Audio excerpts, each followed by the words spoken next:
issued a flash flood warning for southeastern Clinton County, central Highland County, northwestern Pike County, until 12:45 a.m. At 9:32 p.m., radar indicated thunderstorms producing heavy rain across the warned area. Between 2 and 3 inches of rain have fallen.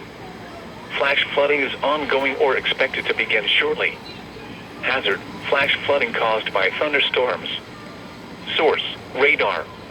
Impact: flooding of small creeks and streams, urban areas, highways, streets and underpasses, as well as other drainage and low-lying areas.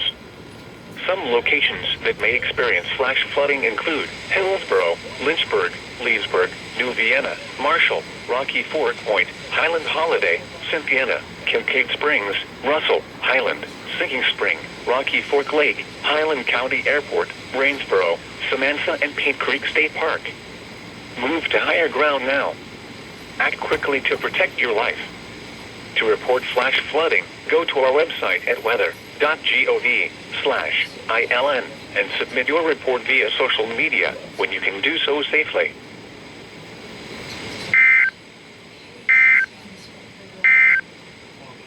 Here is a hazardous weather